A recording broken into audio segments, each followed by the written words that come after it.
Well, good morning, folks, from Adelaide. Just hit midday here in Adelaide, so good afternoon. And this is Jamie talking to Jay from Frenzal Rhomb. Good evening, Jay, and how's it going? Good, man. How are you? Good, man, and I'm so thrilled to be talking to you, man. I have a co-sider that's doing some work at the moment, doing some paperwork. He's a massive Frenzal Rhomb fan. He's been following you guys for decades. So he's nice. He's in another room at the moment. But I'm here talking to you about the Soundwave lineup. You guys are thrilled to be on Soundwave, man. Correct. That is correct. I'm very excited about it. It's not coming to Adelaide, is it? Yeah. It is. Is it? No.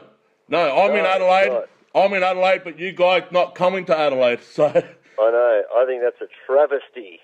yeah. But you'll just have to come to Melbourne or whatever. Isn't it like 10 minutes away or something? No. Close, I think. No. But, yeah, I think it's. I'm very excited. What an honour to be on a festival at all. It's good. You know. Yeah. I don't really know exactly who's playing, but I bet if I did, I would love 99% of all the bands. Well, we had a little bit of a talk before we did a bit of recording about the underground popularity and all of that. I just got a joke, and I've been having a joke for the last week. The underground word, or the slogan for putting a label on a band like they're underground, they're not really an underground band when you're standing about 10 foot above the stage, above the audience at a festival like Soundwave. Isn't that correct? That's true. Yeah. They should be playing in a coal mine. Yeah. Or somewhere subterranean. But I will have to say this: to be a full-on underground band, you've got to come from Cooper Pedy here in South Australia, because everybody lives underground there. That's right. I wonder if there are underground bands in Cooper Pedy. I bet there are. Yeah. I wonder if there are mainstream bands in Cooper Pedy that live underground. How confusing. Yeah. But I want to go back to the music business side of things. I mean, I know there was a bit of a controversy back in 2004 with Kyle and Jackie O. You up in Darwin. Jackie O came to the scene late. You guys played Thunderstruck over to her PR.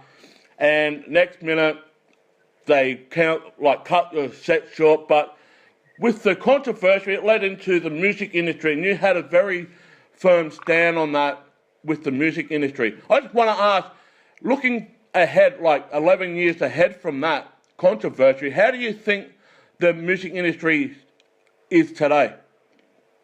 Well, I'm going to be on the next Voice. I'm going to play on the Voice. I'm going to sing on the Voice. Then I'm going to sing on the X Factor, and then I'm going to be a judge. Yeah. No, I'm joking. But I don't know. It's the same, isn't it? Sort of the same as it was then, pretty much. Yeah. I mean, those singing shows. It seemed like there was a big resurgence of them around that time, and now they kind of are still around. But they were around in the 80s too. Like there was Countdown, and there was Young Talent Time. People have nostalgia for those things because they were young, but guaranteed young people now will have nostalgia for The Voice, and in the future.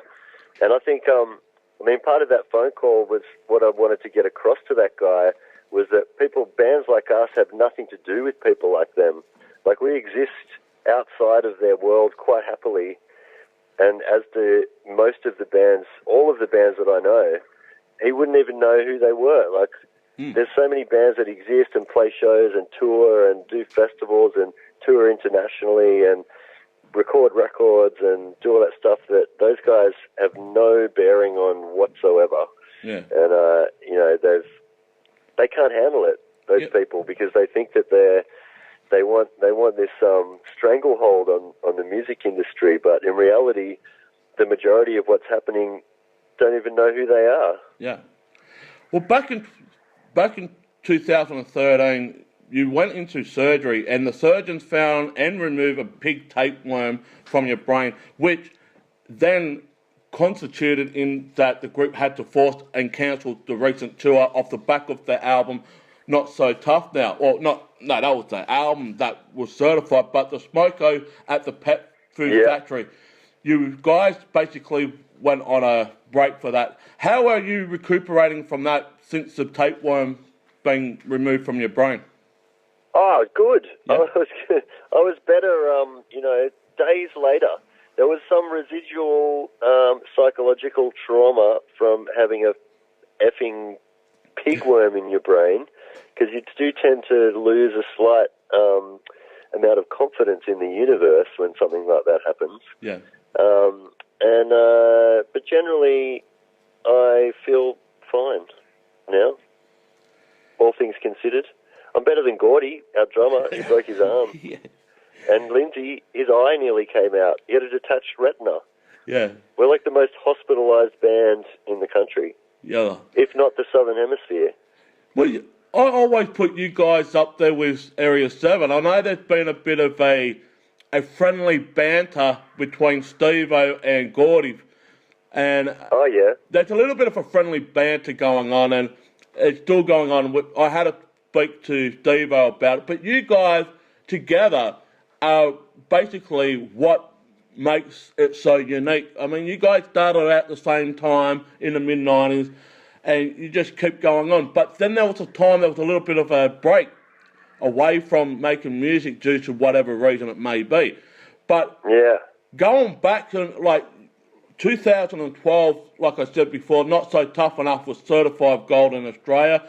The latest album, Smoko at the Pet Food Factory, was peaked at number 14 in Australia. I mean, the numbers are there. I mean, why aren't you guys getting enough recognition what you deserve? I mean, I know you've been up there. You can't argue with the numbers. Yeah. I think we're getting exactly the recognition that we deserve. We don't deserve anything. Yeah. But, back to Area 7, terrific band. The only difference between Area 7 and us is that we're heaps better. Mm. True. No, I'm joking. No, well, you're joking. true. We don't have horns. Yeah. We don't have horns. Yeah. So that's what lets us down. Yeah. But another thing. One day we'll get there. Yeah. The other thing that really, really does, I'll say this in a polite way, piss me off to a key, being a fan of music, it's a political correctness. I mean, you guys will even stirred up a bit of controversy over the profanity in the other cut. I mean, come on. It's just a freaking cover art. Some people are getting so thin skin. I reckon they need to get more thick skin and probably stop going on the Biggest Loser and just harden up a bit. Well, I'm going to have to disagree with you there, my friend. I actually think that political correctness is a good thing, and that if you swap out, a little test to do is if you swap the word political correctness for respecting people, and then you put it into the sentence that you were about to say about political correctness. For example, it's just political correctness. I mean, it's just respecting people gone mad. Yeah. You know? It's just beyond a joke sometimes. You can't, I mean, even being a fan. Even being a fan, you can't have fun anymore. If you have too much fun, you've been labelled a dropkick or whatever. You can't have fun. But I turn around and say, screw you. But I want to ask just before. Down, man. Let's not let them keep us down, man. Yeah. They're trying to keep us down.